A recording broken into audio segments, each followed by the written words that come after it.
of course, go ahead. Oh, God. You all right? Yes. Hey, Mr. Mayor. Hey, how's it going, sir? Oh, it's great. Mr. Mets Kamala? opening day yesterday. 1-0, baby. Undefeated.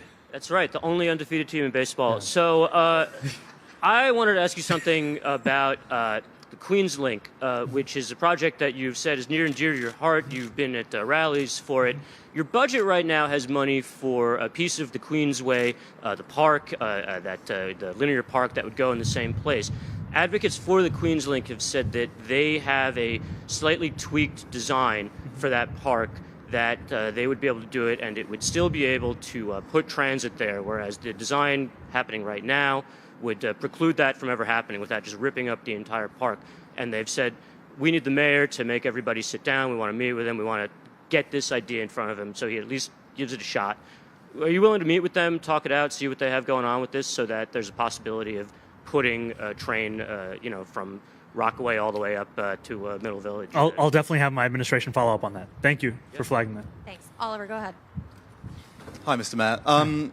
Two-part question. Firstly, I know a lot of other cities have have announced quite detailed transit plans other than this for buses to stadiums and things like that. I wonder if you or the World Cup Czar could speak to other plans that you've got.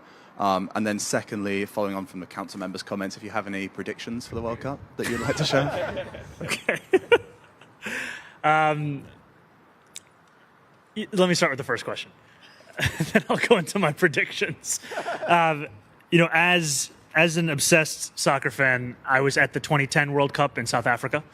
And, I was born in Uganda in East Africa, was rooting for Ghana as they played Uruguay in the quarterfinals. I was at the game. It would be the first time that an African nation had ever reached the semifinals.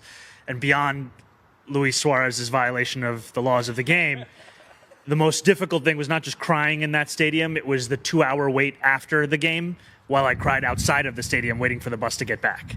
And so what we want to ensure in this city is that when a soccer fan is in despair, they can still get to where they're going. And one of our major focuses is how do we use this opportunity to also make investments in city infrastructure that will last far longer than the World Cup.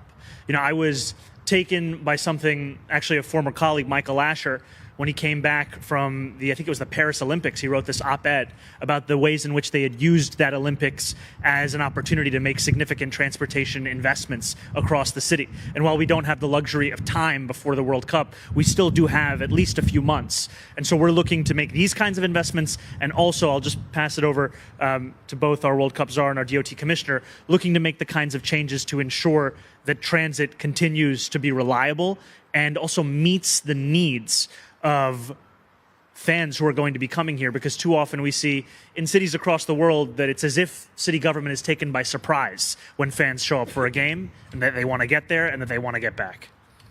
I don't know if either of you. Thank you for the question.